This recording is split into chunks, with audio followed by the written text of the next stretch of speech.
vestido en majestad, la tierra alegre está, la tierra alegre está, cubierto está de luz, venció la oscuridad y tiembla a su voz, y tiembla a su voz. Cuán grande es Dios, cántale cuán grande es Dios, y todos lo verán. Cuán grande es Dios.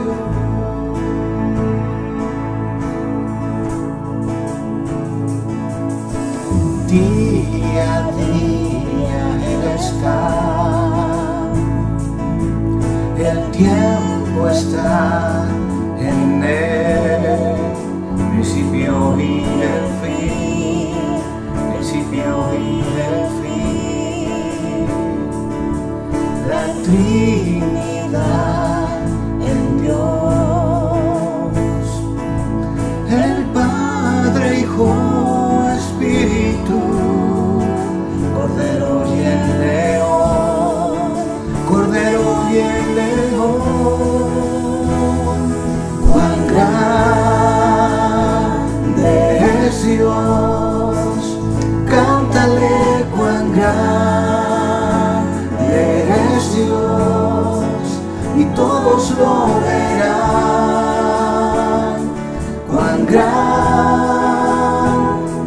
es Dios,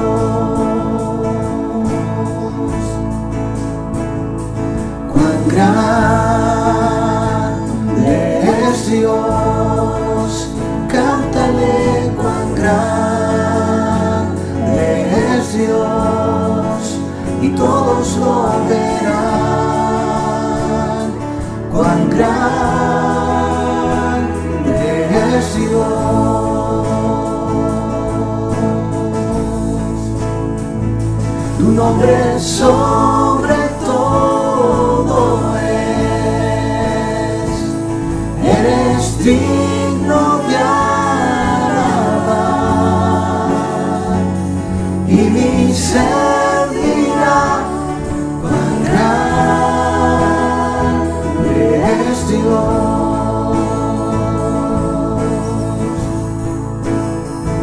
Tu nombre sobre todo es, eres digno de alabar, y mi ser dirá cuán grande es Dios,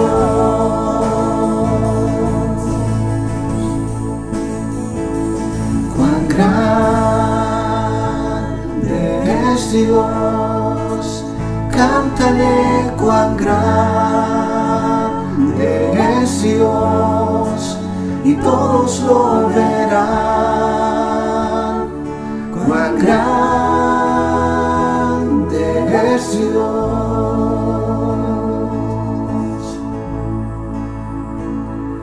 cuán grande es Dios, cántale cuán grande es Dios, y todos lo verán. Cuán grande es Dios,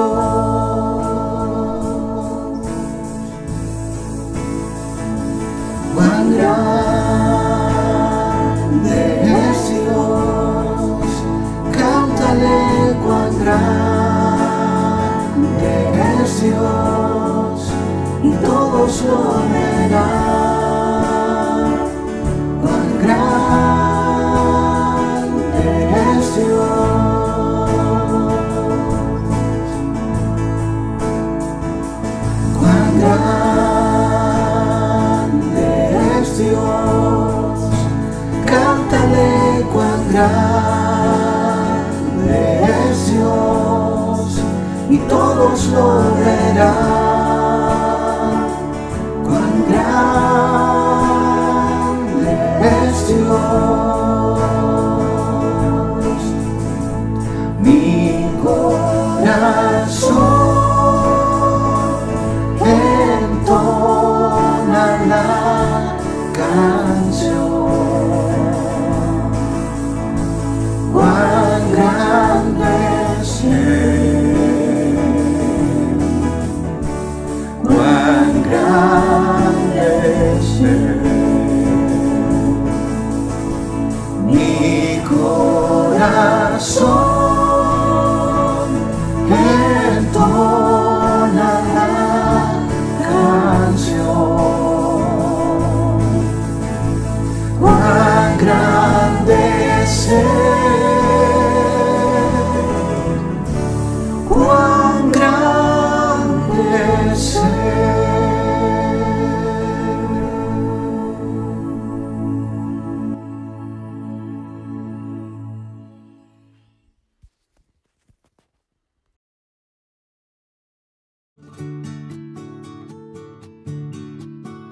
Hola hermanos, espero que se encuentren bien en familia.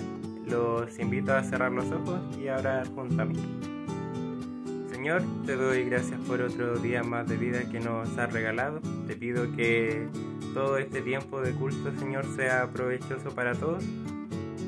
Te doy gracias porque a pesar de las circunstancias siempre van a haber hermanos preocupados por la necesidad de los demás, gente que está orando por la salud de muchos familiares y otras personas, Señor, que están sufriendo algún tipo de enfermedad, por la gente que aporta las canastas familiares y que no se ha despreocupado tampoco la ayuda a los hogares de niños y niñas. Muchas gracias por esas personas que anuncian de tu amor, Señor, a pesar de cualquier circunstancia. Te pido que este tiempo sea valioso, el que viene ahora junto al pastor, y que podamos aprender más de ti, pero que lo pongamos en práctica, papá. Muchas gracias por todo tu amor. En el nombre de Jesús, amén.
Mis manos levantadas hacia el cielo, me presento ante ti, hoy mi Señor, para recibir de ti la fuerza y el poder para vivir junto a ti. Mis manos levantadas hacia el cielo, me presento ante ti, hoy mi Señor, para recibir de ti la fuerza y el poder para vivir junto a ti. Llenas hoy mi corazón con tu presencia,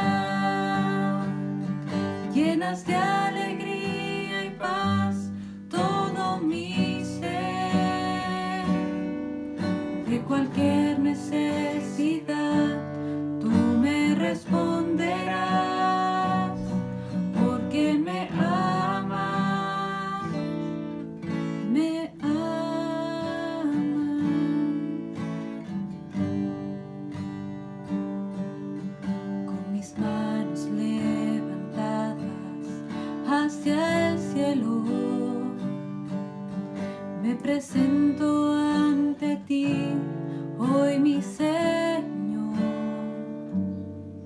para recibir de ti la fuerza y el poder para vivir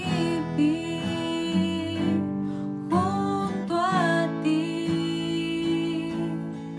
Llenas hoy mi corazón con tu presencia, llenas de alegría y paz todo mi ser. De cualquier necesidad tú me responderás, porque me amas, me amas. Llenas hoy mi corazón con tu presencia, llenas de alegría y paz todo mi ser. De cualquier necesidad tú me responderás, porque me amas, me amas.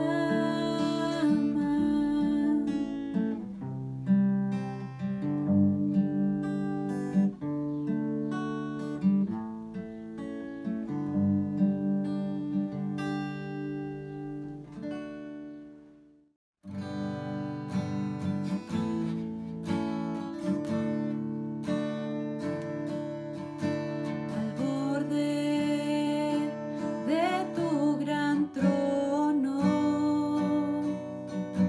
me postraré hoy a ti. Tú reinas sobre principados, sentado a la diestra de Dios. Exáltate, oh gran Cordero, tú vives hoy y vivirás. Corónate con mi alabanza, tu nombre es el vencedor. Al borde de tu gran trono me postraré hoy a ti. Tú reinas sobre principados, sentado a la diestra de Dios. Exáltate, oh gran Cordero, tú vives hoy y vivirás. Corónate con mi alabanza,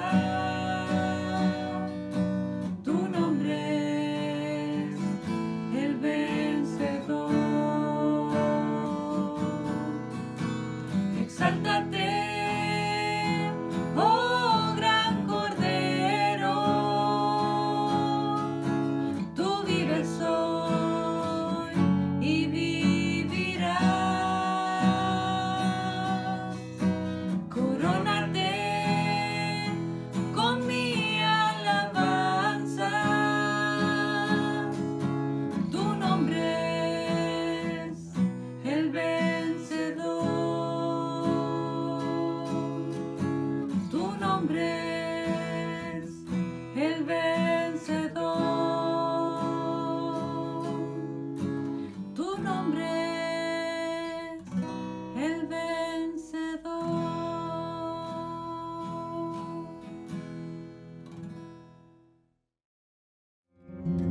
Buenos días, hermanas y hermanos.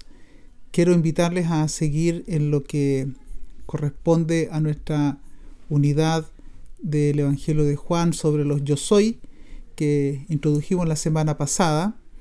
Quiero invitarles a que si ustedes tienen una Biblia a mano la acerquen, la tengan ahí para subrayar, apuntar algunas cosas. Durante estas reflexiones sobre la figura del yo soy en el Evangelio de Juan, estaremos acudiendo permanentemente al texto bíblico. No vamos a hacer algún tipo de observaciones ajenas al texto, sino que vamos a permitir que sea el propio texto el que nos vaya hablando y nos vaya interpelando. En el día de hoy vamos a hablar sobre la figura del pan de vida que fue presentada por Jesús como señal de un milagro que vamos a explicar prontamente. Esta figura del pan, insisto, la vamos a recoger desde el texto, no vamos a incorporarle elementos externos, sino que aunque en algún momento vamos a sacar alguna aplicación, alguna reflexión, vamos a permitir que sea el texto el que nos interpele, por así decirlo, o que nos comparta algún tipo de desafíos. Una precisión antes se refiere al concepto señal en el Evangelio de Juan. En el Evangelio de Juan no hay tantos milagros, hay 7 que se presentan como señales, de que este es un término que vale la pena al menos hacer un comentario. Una señal es un hecho milagroso, pero como su nombre indica, apunta en una dirección particular. Estos hechos milagrosos no son un fin en sí mismo, es decir, no son demostraciones de poder nada más que por el solo hecho de plantear que Jesús es poderoso. Es una señal que nos dirige hacia algo, que intenta comunicarnos algo acerca de la persona de Jesús. Dentro de los objetivos, o del objetivo, es ayudar a comprender quién es Jesús y cuál es su obra, especialmente el momento de la cruz. Vamos a permitir que sea el propio texto que nos ubique más o menos en esta idea de señal. Vean a continuación lo que va a ser una de las conclusiones del Evangelio de Juan. Si leemos, dice: Jesús hizo muchas otras señales milagrosas, eventos milagrosos, pero que dirigen su atención no solo en el milagro en sí, sino que se apuntan hacia algo. Jesús hizo muchas otras señales milagrosas en presencia de sus discípulos, y dice las cuales no están registradas en este libro. Pero estas señales, estas 7 señales, se han escrito con este objetivo, para que ustedes crean que Jesús es el Cristo, el Hijo de Dios, y para que al creer en su nombre tengan vida. Esto es la explicación un poco más clara que el propio texto de Juan nos plantea. Una señal entonces está plasmada en el Evangelio para ayudarnos a creer que Jesús es el Cristo, el Hijo de Dios. Y para que a través de esa fe, ustedes y yo experimentemos la vida de Dios, también planteada en Juan como la vida eterna. La expresión yo soy el pan de vida está en el contexto de una de estas señales. Solo para mostrar, en el verso 14 leemos que al ver la señal que Jesús había realizado, la gente comenzó a decir. Entonces, cuando hablamos de la expresión yo soy el pan de vida, él está en el contexto de una señal que Jesús realizó. Por lo tanto, más que decir, las propiedades del pan son estas y otras cosas, más que detenernos en aquello, lo que tenemos que tener apertura es comprender para qué está esa señal. Ya dijimos, para creer que Jesús es el Cristo, el Hijo de Dios, y para que al depositar nuestra fe en Él tengamos vida, una vida diferente, la vida eterna. Entonces lo que tenemos que comprender es qué señal realizó Jesús al momento de plantear esta expresión yo soy el pan de vida. La señal referida está en el capítulo 6 del Evangelio de Juan, y es la alimentación de 5.000 hombres aproximadamente. Eran como 5.000 hombres, más o menos.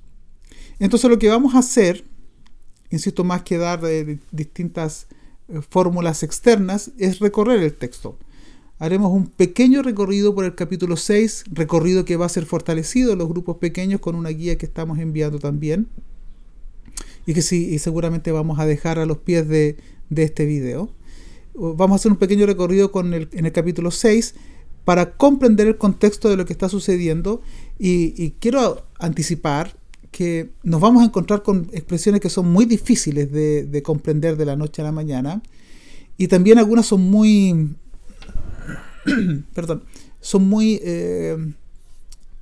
complejas, porque denotan una profundidad, pero también requiere de pronto una clarificación desde la fe. Por lo tanto, es un camino que no es sencillo, pero que vamos a recorrerlo con pleno deseo de permitir que esta señal y esta expresión "yo soy el pan de vida" nos interpele, nos desafíe y nos mueva hacia el conocimiento de que Jesús es el Cristo. Comenzamos el recorrido con el verso número 2 del capítulo 6. Dice que a Jesús le seguía gran multitud porque veía las señales que hacían los enfermos. Otra vez el término señal. Es decir, antes de esta señal hubo otras señales que se asocia con la salud o la sanidad de los enfermos.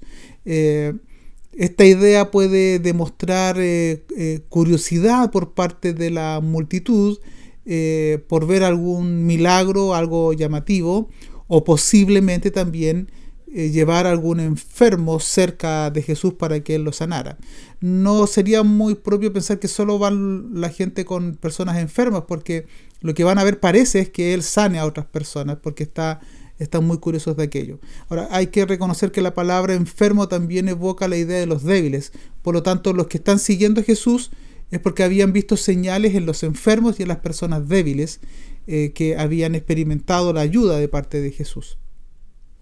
Luego se relata la alimentación de casi 5.000 hombres, como ya expresé, y se observa una señal muy interesante, que es que un niño pone a disposición del maestro, orientado por uno de los discípulos, todo lo que tiene, panes y peces, 5 panes y 2 peces, y los coloca en las manos del maestro, quien bendice estos elementos.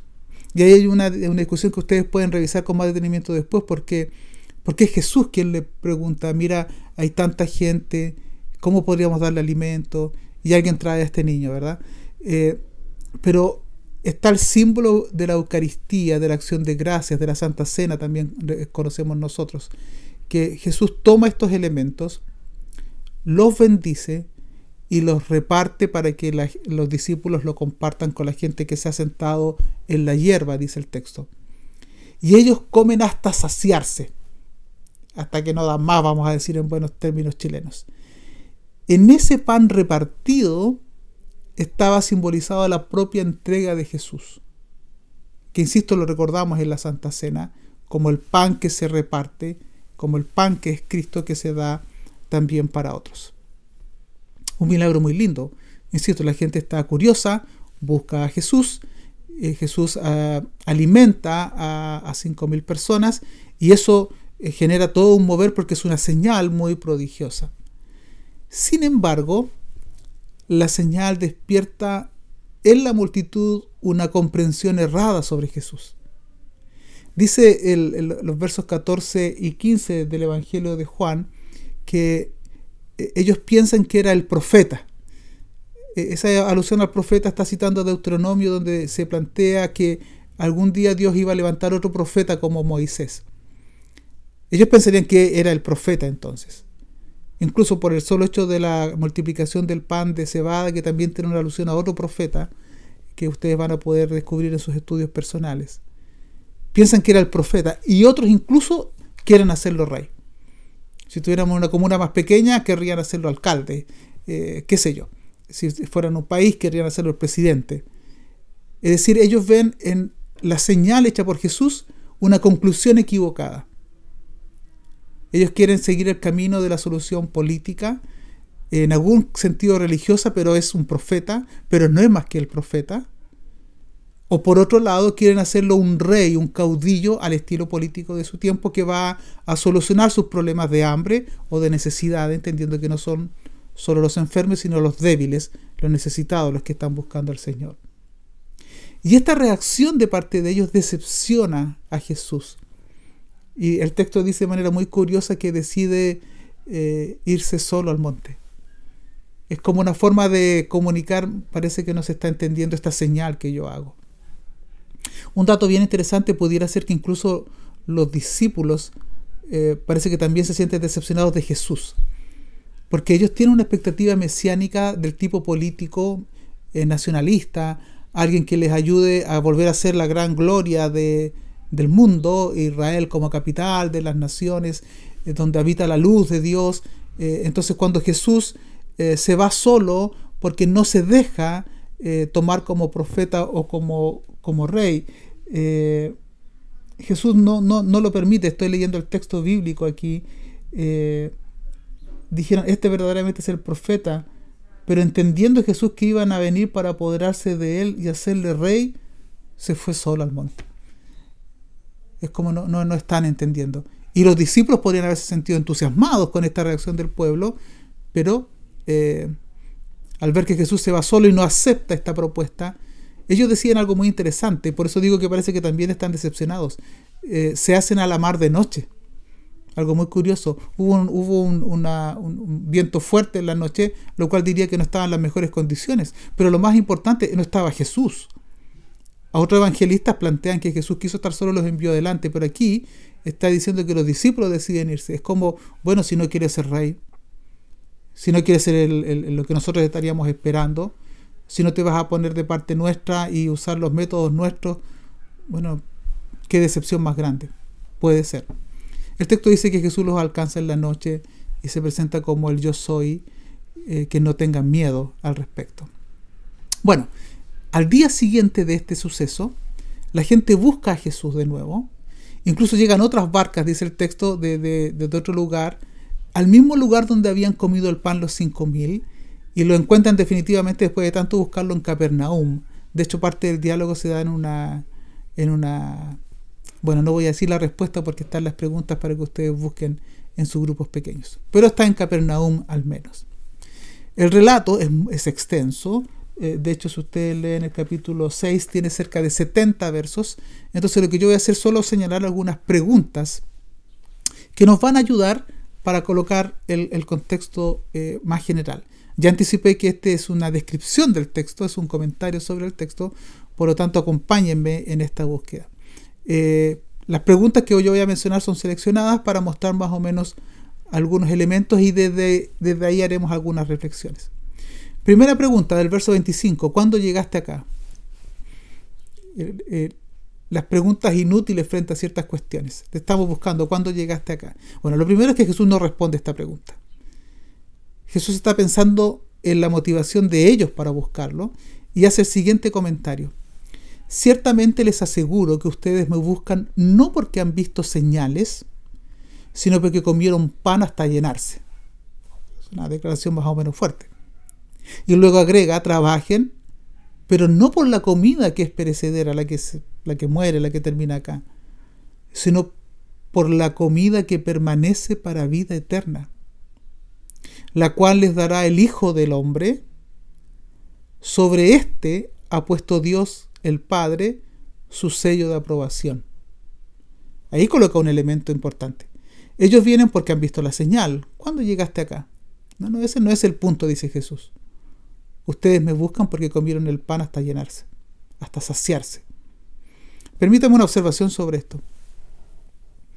En ocasiones ustedes y yo buscamos a Dios por las razones equivocadas. No está mal del todo el comentario que se dice que a veces buscamos a Dios por los panes y los peces. Ese dicho popular surge de esta idea. ¿Qué te motiva a buscar a Dios? Incluso debo reconocer que, a pesar de que no creo que Dios nos envíe dolores para que nosotros le busquemos, sin duda que en aquellos momentos cuando nos sentimos más frágiles, buscamos a Dios de manera más sincera. Se lo planteo de esta forma. Intente recordar cuáles son los momentos de su vida en que usted más ha orado. Sin duda es porque quiere la intervención particular de Dios sobre cierta situación que usted está viviendo. ¿Qué nos motiva a buscar a Dios? ¿Qué es lo que nos mueve, incluso para ser creyentes o no? ¿Cuáles son esas motivaciones? En algunos casos pueden haber motivaciones muy honestas y en otros casos incluso motivaciones tan secundarias como un deseo de protagonismo, por ejemplo. ¿Qué te motiva a ti para buscar a Dios? O incluso tendría que preguntarte, ¿lo estás buscando?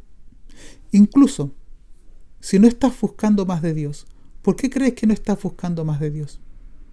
Es posible que cuando buscamos a Dios para que supla una necesidad material o una necesidad particular, cuando esa necesidad podemos suplirla por otros medios, dejamos de pensar en Dios. Si necesito un trabajo, entonces busco a Dios, porque con el trabajo voy a poder tener el dinero suficiente para comprar alimento y suplir mis necesidades. Bueno, ahora que tengo trabajo y tengo un sueldo asegurado, entonces ya no necesito tanto a Dios. ¿Eso era todo lo que buscabas? Y una segunda observación, que vienen de las palabras de Jesús, es poner nuestras energías en aquello que trasciende. Él dijo, trabajen no por la comida que muere, sino por lo que permanece para vida eterna. Todos los proyectos que tenemos en esta tierra, o todos los esfuerzos que podemos hacer, van a terminar con nuestra muerte. Tenemos que abrazar ciertos proyectos que trasciendan nuestra vida, como por ejemplo sembrar el Evangelio en otras personas. Está comprobado que muchos de nuestros esfuerzos están concentrados solo en aquello que no trasciende. Nos esforzamos para renovar un bien económico, para adquirir una posesión diferente, nos esforzamos mucho para tener una casa, y una vez que tenemos tal vez queremos tener otra, y qué sé yo, nos esforzamos por renovar nuestro vehículo, etc. Gastamos muchas de nuestras energías en aquello que perece. Y no voy a satanizar estos elementos, pero lo que sí quiero decir es que Jesús coloca el acento en otra cosa. Ustedes me buscan porque se saciaron. En otras palabras, ustedes hacen este esfuerzo solo por las cosas que perecen. Pero yo les invito, dice Jesús, trabajen no solo por esas cosas. Trabajen particularmente por aquellas cosas que trascienden.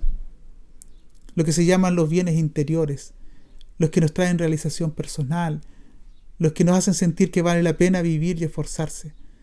Los que, a pesar de que tenía un desgaste físico, incluso económico, tú sientes valió la pena hacer esto porque contribuí en hacer el bien a otras personas.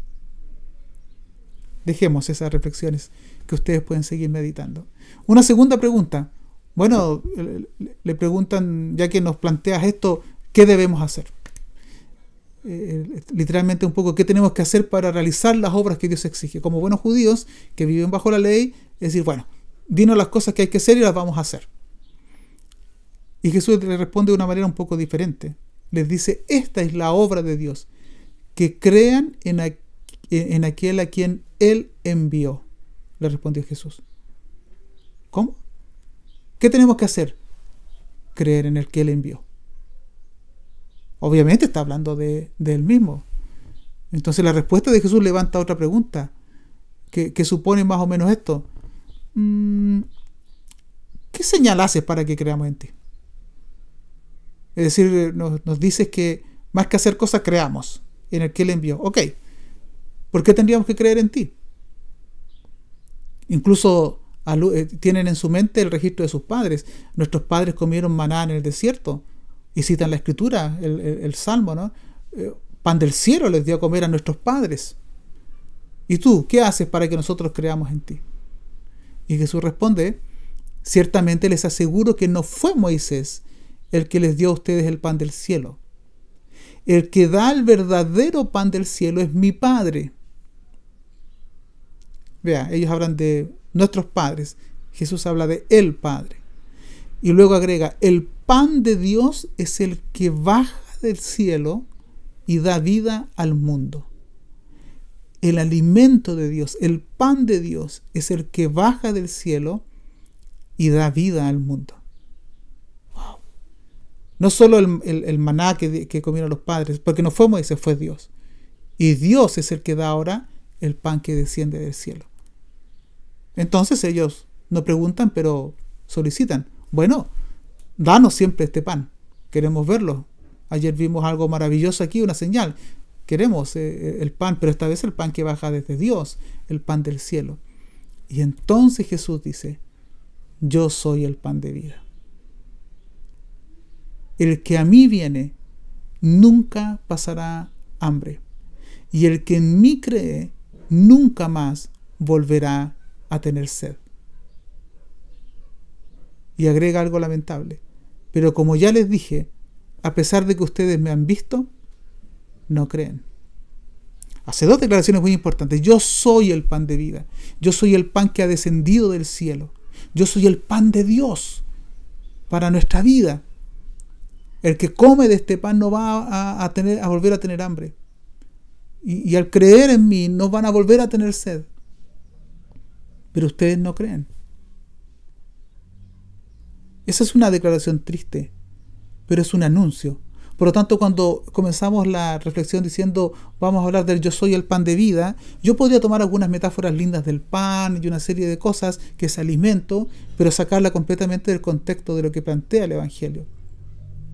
La figura es Jesús es el pan de vida que desciende de Dios, pero a pesar de que lo vemos o lo vieron sus contemporáneos, no creen en él. Pero ellos, la mayor duda que tienen es la siguiente. Ellos no comprenden, no admiten que el hijo de José sea el pan del cielo. Está bien que nos digan que una persona apareció en un monte, pero que el hijo de José, nosotros lo conocemos. Esto genera que Jesús plantee en 2 oportunidades más la figura de ser el pan, y luego, y aquí les voy a pedir que lean con mucha atención junto conmigo, luego agrega una forma que es muy extraña, que es muy fuerte, incluso agresiva a nuestros propios oídos. Solo me limito a leer el texto. Verso 48. Yo soy el pan de vida. Vuestros padres comieron el maná en el desierto y murieron. Este es el pan que desciende del cielo, para que el que de él come no muera. Luego en el verso 51 dice, yo soy el pan vivo que descendió del cielo. Si alguno comiere de este pan, vivirá para siempre. Y el pan que yo daré es mi carne, la cual yo daré por la vida del mundo. Hoy ya está colocando una idea sensible. La figura del pan, yo soy el pan, está hermosa, pero después dice, el pan que yo les daré es mi carne. Y luego, versos 54 y 55, miren cómo dice. Jesús dice, el que come mi carne y bebe mi sangre, tiene vida eterna y será resucitado en el día final. El que come mi carne y bebe mi sangre, permanece en mí y yo en él. Incluso me salté a propósito una parte del texto que plantea sobre cómo su carne es el pan. Pero esta expresión, este texto es muy agresivo para incluso nuestros oídos. ¿Cómo esto de comer tu carne y beber tu sangre? Esto parece canibalismo. De hecho, algunos cristianos se dice dentro de algunos registros históricos que podrían haber sido perseguidos, entre otras cosas, porque eran acusados de canibalismo. Hablaban de comer su sangre, comer su carne y beber su sangre. ¿A qué te refieres, Señor, con comer tu carne y beber su sangre? Evidentemente, es el símbolo de la entrega de su cuerpo que nosotros celebramos a través de la cena del Señor o la Eucaristía. Pero permítanme un par de reflexiones sobre todo lo dicho, que voy a sintetizar en un par de ideas. ¿Qué es comer la carne de Jesús? Beber su sangre. O si lo sintetizamos, ¿qué es comer el pan de vida? Permítanme estas ideas. Comer el pan de vida implica incorporarlo a nuestra vida, no solo contemplarlo y admirarlo. Denota compromiso fundamental con Jesús. Yo no solo observo lo maravilloso que es Jesús, al comer de su carne, al comer de este pan de vida, yo lo incorporo a mi vida, lo incorporo a mi historia. No solo lo admiro, hago una opción de vida por aquello que se me presenta ante mis ojos como el pan de Dios, como el pan del cielo. Es una especie de todo o nada. No solo miro a Jesús, lo incorporo a mi vida. Y esto es algo que tenemos que preguntarnos. Podemos estar admirados de Jesús, sorprendidos por su valentía. Nos entristecemos con sus heridas abiertas en la cruz. pero no más que eso. No lo incorporamos. Jesús dice que el que come de este pan, de su carne y bebe de su sangre, el que come de este pan, lo incorpora. Él entonces puede permanecer en él para siempre, en continuidad, hacer una relación recíproca de pertenencia y permanencia, nosotros en Cristo y Cristo en nosotros. Segundo, comer el pan de vida implica reconocer que Jesús bajó del cielo para mostrarnos cómo es Dios y al mismo tiempo hacer la obra de Dios entre nosotros. En otras palabras, lo que está diciendo el texto es que no tenemos mayor acceso a Dios que aquel que descendió del cielo nos puede dar. Amigos, todas las representaciones que tú y yo nos hacemos de Dios son eso, representaciones. Pero quien nos puede decir cómo es Dios es aquel que descendió del cielo, según este texto, Jesús de Nazaret, el Hijo de Dios. Comer del pan es aceptar esta revelación de Dios en la persona de Jesús de Nazaret. Y por otro lado, comprender la obra de Dios, qué es lo que le interesa a Dios. Y para eso vemos las señales que Jesús realizó en los evangelios, porque demuestran algo, quieren comunicarnos algo. Yo les invito a comer de este pan para aceptar y reconocer que Jesús nos vino a mostrar cómo es Dios. Y nos vino a mostrar cómo hacer el ministerio y la obra de Dios. Tercero, comer el pan de vida implica reconocer que en Jesús tenemos acceso a la vida eterna, a la vida de Dios, y que Él nos va a resucitar en la eternidad. Esto que parece tan evangélico, tan tradicional, es fundamental en nuestra vida. El cristianismo propone un sentido de eternidad, de trascendencia. Y Jesús incluso en un momento nos plantea que Él va a preparar morada para nosotros, habitaciones en la casa del Padre, un lugar donde pasar la eternidad. No sabemos cómo va a ser. Y algunos incluso hoy día, por querer elaborar una fe más conceptualizada, han dejado de comprender el valor de esta idea. Hoy, en tiempos de crisis y de coronavirus, cuando tú ves a un ser querido partir de la noche a la mañana, cuando no tienes tiempo para despedirte de él, cuando la muerte está tan cercana a nosotros, estas palabras son fundamentales. Comer el pan de vida, según las expresiones de Jesús, implica reconocer que en Jesús tenemos acceso a la vida eterna y que Él nos resucitará en la eternidad. Por eso lloramos con esperanza, porque sabemos que los que han partido de entre nosotros en algún lugar de la eternidad moran con el Padre, donde todos nosotros seremos reunidos junto con ellos. No desperdicies este elemento fundamental de la fe cristiana, basado en textos como este, en la enseñanza de Jesús de Nazaret. Y por último, comer del pan de vida implica hacer una opción de vida centrada en la vida, persona, enseñanza y ministerio de Jesús de Nazaret. Una vez más, todo o nada. Comer del pan es hacer una opción de vida, es adherir de manera fundamental a la persona, enseñanza y proyecto de Jesús de Nazaret. Es decir, es ser cristiano hasta los huesos, asumir un compromiso fundamental con Él, centrar toda nuestra vida en su enseñanza, en su persona, en su ejemplo.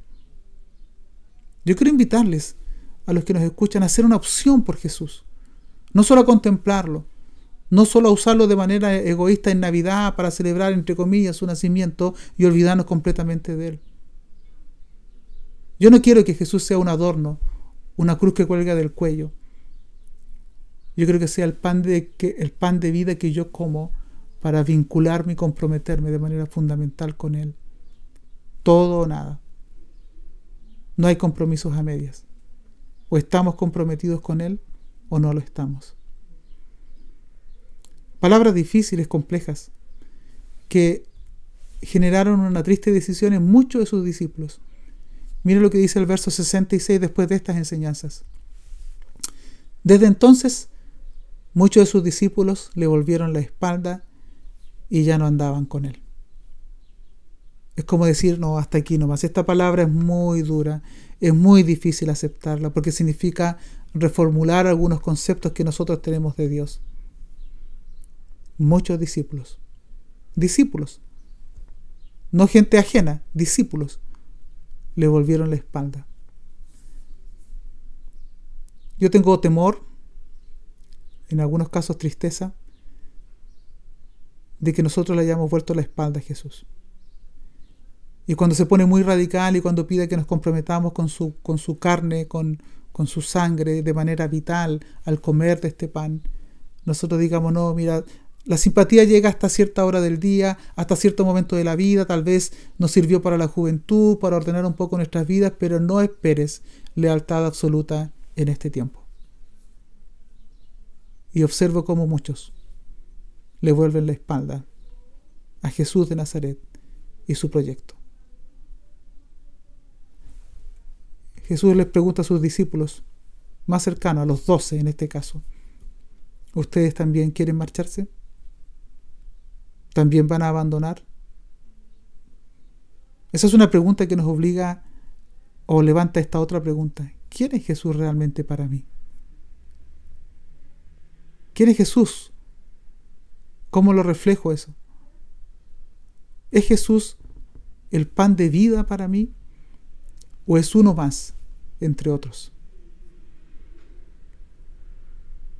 Qué triste sería y qué triste es contemplar a Jesús como uno más de un cuadro con muchos otros elementos, pero uno más, no el pan de vida. Simón Pedro le respondió, Señor, ¿a quién iremos? Tú tienes palabra de vida eterna. Y nosotros hemos creído y sabemos que tú eres el Cristo, el Hijo del Dios viviente. Esa es una declaración de fe importante. ¿Cuál va a ser tu declaración?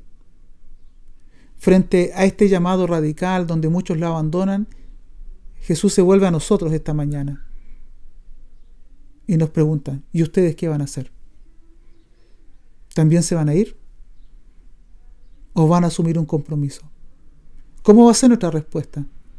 ¿Como la gente que se va? ¿O como Pedro, que asume este compromiso radical con él, a nombre de la comunidad de los 12? Solo quiero terminar con una invitación final. Quiero invitarles a adherir a la persona de Jesús y su proyecto como algo fundamental en sus vidas. Quiero invitarles a comprometernos con Él de forma radical y cada vez que comamos su carne y bebamos su sangre en el misterio de la Santa Cena o la Eucaristía, recordemos su entrega por nosotros y sigamos el mismo camino hasta que Él venga. ¿Por qué pan vas a trabajar tú? ¿Por qué comida vas a trabajar tú? ¿Por la vida que perece? ¿O vas a dar tu vida por aquella vida que trasciende, que es eterna? Quiero invitarles a seguir meditando en este texto en sus casas, a elevar una oración personal, para no solo contemplar el pan, sino comerlo, y asumir la fe que surge de esta decisión. Les invito a que podamos escuchar la siguiente alabanza, con la cual estaremos dando por terminada nuestra reunión dominical, y gracias por acompañarnos. Que Dios les bendiga. No quiero perder las cosas que me quedan por hacer, las cosas que me quedan por vivir en ti. No quiero olvidar las cosas que planeaste para mí, los sueños que me diste lo daré por ti.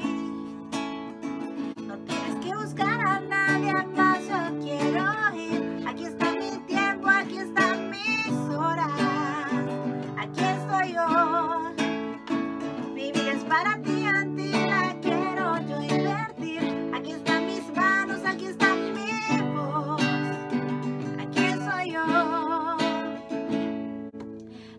quiero estar.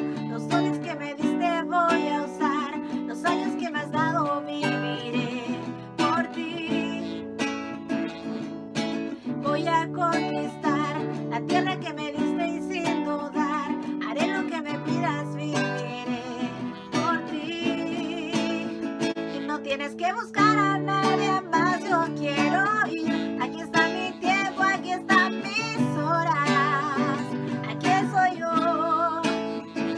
Mi vida es para ti, a ti la quiero yo invertir. Aquí están mis manos, aquí está mi voz, aquí soy yo. No tienes que buscar a nadie más, yo quiero ir. Aquí está mi tiempo, aquí están mis horas, aquí soy yo. Mi vida es para ti, a ti la quiero yo invertir. Aquí están mis manos, aquí está mi voz, aquí soy yo, aquí soy yo,